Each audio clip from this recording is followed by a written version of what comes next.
નમસ્કાર દર્શક મિત્રો, હું છું આપનો કુંદન પાટીલ. આપણે ગત રોજ વાત કરી હતી લિજ્જત પાપડની અંદર 1100 થી વધુ મહિલાઓ દ્વારા પોતાના હક અધિકારની લડત લડવામાં આવી અને ત્યારબાદ તેઓ અમુદતની હડતાલ પર ઉતરી ગયા. ત્યારે આ અંગે આપણે સંચાલક બેન જોડે જે વાત કરી તે પણ તમારી સામે રજૂઆત કરીશું. તમને બતાવીશું કે સંચાલક મહિલાએ એટલે કે જે કહેવાતા મોટી બેન અથવા લક્ષ્મિકાબેન દ્વારા શું જણાવવામાં આવ્યું અને તેની સામે સરપંચ એટલે કે આપણા મહિલા સરપંચ વાલોડો ગામના તેઓએ પણ કેટલાક આક્ષેપો કર્યા છે. તેઓની સાથે ગેરવર્તણૂક થઈ છે તેવું તેમણે પણ જણાવેલ છે. ત્યારે તેમણે પણ શું નિવેદન આપ્યું આ મામલા લઈને તે પણ અમે તમને બતાવીશું. પણ અહીં એક મુદ્દાની વાત સામે આવી છે અને સોશિયલ મીડિયામાં એક પત્ર વાયરલ થઈ રહ્યો છે. પત્રની અંદર ઉલ્લેખ કરવામાં આવેલો છે કે બાંદ્રા ખાતે જે લિજ્જતની મુખ્ય શાખા સંચાલકો દ્વારા કહેવામાં આવે છે કે મુખ્ય શાખા મુંબઈમાં છે. એ મુંબઈની શાખા દ્વારા 1399 એટલે કે 1999 ની અંદર એક લેટર જાહેર કરવામાં આવે છે અને એ લેટરની અંદર એ પરિપત્રમાં લખવામાં આવે છે કે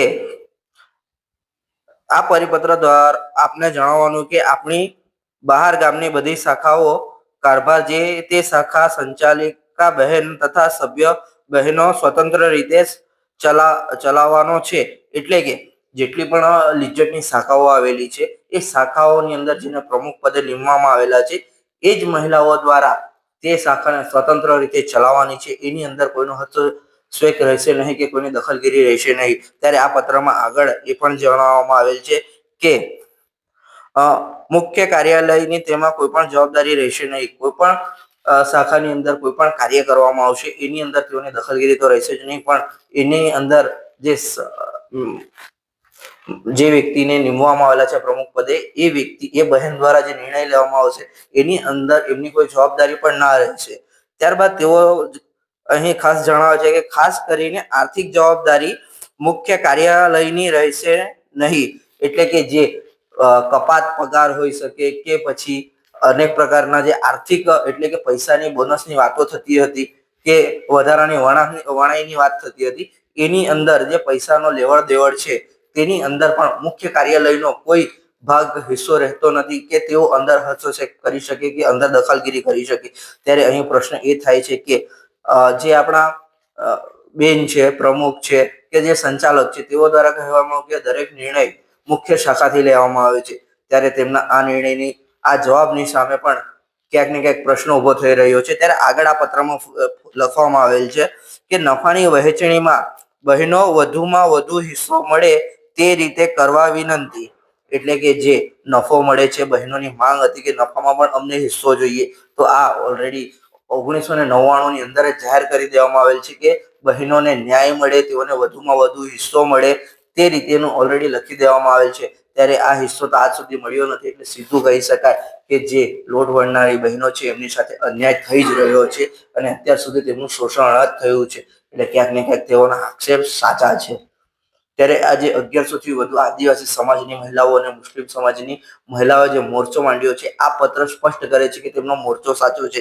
ત્યારે આની અંદર ફરી એક બીજો મુદ્દો છે. આ બાબતે પણ મુખ્ય કાર્યાલયની પુરવાનગીની જરૂર નથી. એટલે કે જે બોનસ અને એ બધા મુદ્દાઓ ઉપર ચર્ચા કરવામાં આવી રહી હતી ગઈકાલે, એની અંદર પૂર્વ મંજૂરી કે કોઈ પણ જાતની પરવાનગી મુંબઈ ખાતે બાંદ્રામાં સ્થિત કાર્યાલય પાસેથી લેવાની જરૂર નથી. તેઓએ 1999 સાલમાં જાહેર કરેલ છે, તેઓ એક ઠરાવ કરેલ છે, પરિપત્ર કરેલ છે.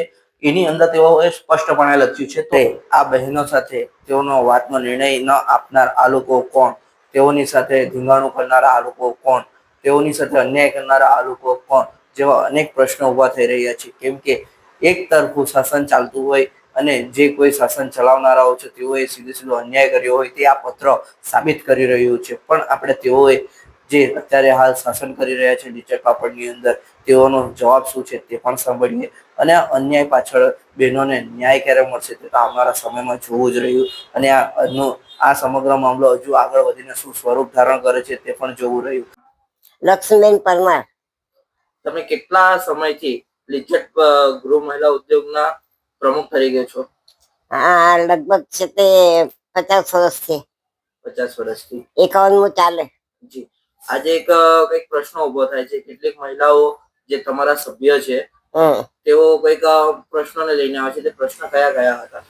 એટલે વધારાની વણાઈ અમે જે આપીએ ને વર્ષ દરમિયાન, તેમાં જુદું કોઈ બનાવેલું હતું તે એ લોકોને પસંદ નથી. અમને હજી પ્રમાણે દિવસ જોઈએ, એટલે અમે હજી પ્રમાણે દિવસ પછી પ્રમુખે આ કીધું કે તમે અરજી પ્રમાણે બેનો આપી દો. એ પ્રશ્ન હલ થઈ ગયો, પણ આ બધી માંગણીઓ જુદી જુદી માંગણીઓ કરીને આ બધું કે આટલી માંગણી અમારી પૂર્ણ થવી જોઈએ એમ કે, તો ત્યાં સુધી અમારી અડતા રહે.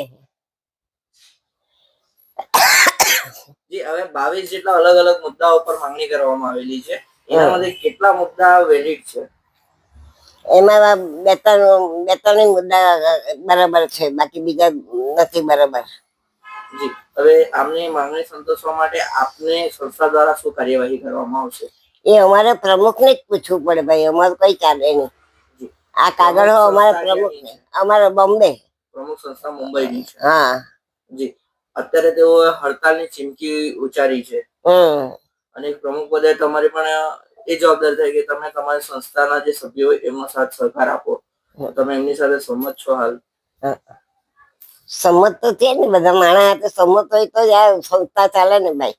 જી, ચૂંટણી કચેરીનો જે નિર્ણય આવશે એના સાથે તમામને સહમતતા? હા, હું સંમત છું. જે પ્રમુખ નિર્ણય કરશે ને એની સાથે હું સંમત છું. જી, આપ બહેનોને કોઈ અપીલ કરશો? અપીલ તો શું કરવાની બહેનોને કે આ જે મંજૂરી ત્યાંથી બોમ્બે થી આવ્યું એ પ્રમાણે અમારે કરવાનું રહેશે.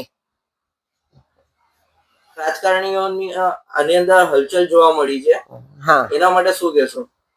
એ લોકો ગેરમાર્ગે દોડે છે, બહેનોને ચડાવે છે અને લોટ નહીં લેવાનો ને ફલાણું ને આટલી માંગ તમારી પૂરી કરવાની, આવું બધું એ લોકોને ગેરમાર્ગે દોડે છે. એટલે મહિલાઓ દ્વારા જે ચાલતી સંસ્થા છે જેનું ઉપર નામ બનેલું છે, એ સંસ્થાને એક તરફ રાજકારણની અંદર ઘસીટીને એને પણ બદનામ કરવાનું કાવતરું હોય તેવું ખરું? એવું હોય જ. જી, એક મહિલા સરપંચ છે વાલોડ તાલુકાના વિજયાબેન નાઈક, એમના દ્વારા એક એવો આક્ષેપ કરવામાં આવ્યો કે ગામના પ્રથમ નાગરિક છે તેમ છતાં તેમની જોડે ગેરવર્તન કરવામાં આવે છે. અમે કોઈ ગેરવર્તન કર્યું નથી બે એની સાથે. એ આવેલા, તમે સારી રીતે વાત કરી ને પછી તો મને મળીને હો ગયા એ તો, એટલે કોઈ એવું કર્યું નથી એની સાથે. એ તો આજે એમ જ કેતા બહારની બહેનોને કે તમારે જેમ લડવું તેમ લડી લડવાનું જ એમ કહીએ, એવું એવું વાત મને બહાર આવી. આપ આપની સંસ્થાને મહિલાઓ સાથે કે શાંતિપૂર્ણ બેઠક યોજવા માટે કોઈ કાર્ય કરશો, પ્રયત્નો કરશો? હા, વળી કરીએ ને. હું વાલોડ ગામના સરપંચ તરીકે ફરજ બજાવું છું હાલ, વિજયાબેન નાઈક. આપ જયારે લિજ્જત પર ગયા હતા ત્યારે ત્યાં શું પરિસ્થિતિ હતી? એ લિજ્જત ઉપર ગઈકાલે હું ઓફિસ આવવાના ટાઈમે ઓફિસ આવતી હતી તો ત્યાં ઘણા બધા બહેનો બેઠેલા જોયા. તો આ અમારા આદિવાસી બહેનો બી એમ મોડા થોડાક પેલા એ કરીને બેઠેલા હતા, એટલે મારાથી રેવાયું નહીં, એટલે હું તે જગ્યા પર જઈને ઊભી રહી. પછી શું છે સમસ્યા? તો એ લોકો એમ કે અમને જે બચત, એ લોકો બચતના જે પૈસા આપે છે ને એ લોકોના કાપે છે, તે પૈસા એ લોકોને કઈ આપે છે તો અસાવત્તા કરીને આપે છે, ને બચતના પૈસા આપે છે ને બનસ એમ કરીને આપે છે. એટલે એ લોકોને એવી રીતના ભરમાવીને એ લોકો ઉપર કામ કરાવે છે. એટલે મને હકીકત જાણવા માટે હું ઓફિસમાં ગઈ તો લક્ષ્મી મોટીને મળી, તો ત્યાં બેઠી તો મને એની કઈ ખબર હતી નહીં. એટલે મેં એ લોકોને પૂછ્યું કે આ સંસ્થા ચાલતી છે કોના નામે? હું બી વાલોડની સરપંચ છું એટલે જાણવાની જિજ્ઞાસા, એટલે મેં એમને પૂછ્યું કે બહેનો બધા બહાર તડકામાં બેઠા છે, ભૂખ્યા તરસે 5 વાગ્યાના. તો લક્ષ્મી મોટીએ એમ કીધું કે એ લોકો મજદૂર છે ને સંસ્થા બોમ્બે વાળાની છે. તમે કે રજીસ્ટ્રેશન ગુજરાતમાં થયું છે, તેમ કે ના, અહીંયા ગુજરાતનું કઈનું ચાલે નહીં ને એની વાલોડનું ચાલે, ફક્ત ને ફક્ત બોમ્બે વાળાનું ચાલે. તો પછી મેં પૂછ્યું તો પછી સંસ્થા કોની કહેવાય? બોમ્બે વાળાનું છે, પણ અહીંયા કોઈક માલિક હોય તો સોંપી જાય ને. તેમ કે આ 1200 બહેનો પાપડ વણવાટનું કામ કરે છે, એ બી માલિક કહેવાય ને અમે બી માલિક કહેવાય. તો મેં એમ કીધું કે માલિક કહેવાય તો પછી એ લોકોને બહાર કેમ બેસાડ્યા છે? ને એ લોકોને ન્યાય આપો ને, તમે એ લોકોની માંગ છે તે પૂરી કરો. તો એમ કે ના, એમ કે લોકોને એમ કે જે વણે તેના પર જે મળે તે જ મળે. ને પછી એ લોકોની મનમાની કરતા હતા ને વધારે બોલતા હતા, એટલે હું ત્યાંથી નીકળી ગઈ. પછી આજે સવારના પાછું એવું બન્યું કે સવારના બહેનો બધા 5 વાગ્યાના એ લોકોના ક્રમ પ્રમાણે આવી ગયા હતા. એટલે મને પાછી ખબર પડી કે કાલ જેવું વાતાવરણ આજે બી થાય એટલે કોઈ થાય તો હું સરપંચ તરીકે ત્યાં જાઉં. એટલે બધા બહેનો ગેટની બહાર ઢગલો હતા. એટલે મને પેલા સરુ માસી કરીને છે, લિજ્જતમાં કઈ નોકરી કરે છે, કયા હોદ્દા પર છે તે નહીં ખબર, પણ સરુબેન બેઠેલા હતા, એની આજુબાજુ 2-5 બહેનો બેઠેલા હતા. એટલે મેં કે ચાલો મળી લો કે એ લોકોનું જે માંગ છે તે પૂરી કરી દઉં. એ લોકો કામ કરે છે, 250-200 રૂપિયા રોજ મળે છે, અને તમને અંદર રહેવા વાળાને 1.5 લાખ રૂપિયા પગાર મળે છે. તો એ લોકોને બી સંતોષ થાય એવી રીતના તમે મજૂરી આપો. તમે એમ કહો છો કે માલિક છે તો મજૂરીની તો વાત આવતી જ નથી, એ લોકોને ભાગોસ પાડવાનો આવતો હોય. છતાં મેં કીધું કે એ લોકોની માંગ તમે પૂરી કરો. તો સરુ માસીએ ઉદ્ધત્યભર્યું વર્તન કર્યું મારી હાથે. એવું કીધું કે અહીંયા તારું કામ નથી ને અહીંયા અમારી આટલી પંચાયત, એટલા વર્ષ થઈ ગયા પંચાયતમાંથી કોઈ આવ્યું નથી, તો અહીંયા સરપંચનું ચાલે નહીં, તો અહીંથી નીકળી જા, ને તો પછી અમારે પોલીસ બોલાવીને ધક્કા મુક્કી કરીને કાઢવું પડે. તો તેની હાથે 2-4 બહેનો બેઠેલા હતા. એ લોકો બી એમ કે તું જા, એમ કે તારું ગામનું કચરું સફાઈ કરાવે, એમ કે તારા કર્મચારીને પગાર ચૂકવે, એમ કે તારું અહીંયા કામ નથી. ખરેખર મારું કામ તો નહીં જ હોય, પણ મારા વાલોડ ગામની બહેનો હાથે અન્યાય જો થતો હોય તો હું સરપંચ તરીકે જઈને પૂછી તો શકું ને. તો મને એવી રીતના એ લોકોએ ધમકી આપી કે તું અહીંથી નહીં નીકળે તો પોલીસ બોલાવીને તને એમ કે ઘસેડીને બહાર કાઢશું. એટલે પછી પોલીસ આવે ને મારું અપમાન જેવું થાય, ઘસેડીને બહાર કાઢે. એ પેલા હું ત્યાં અંદરથી બહાર નીકળી આવી. તેમાં સરુ માસીને ઓળખું ને આજુબાજુ 2-5 બહેનો હતા, તે લોકોને હું નામથી ન ઓળખું, ચહેરાથી ઓળખું છું, પણ નામથી નથી ઓળખતી, ને સરુ માસીને ઓળખું છું. જો ગામની મહિલાઓ એક તરફ સરકાર સ્ત્રી શક્તિકરણની વાતો કરતી હોય છે, અને એક તરફ મહિલાઓ સાથે અન્યાય થતો જોવા મળી રહ્યો છે. મહિલાઓ રોડ પર ઉતરી હતી આજે.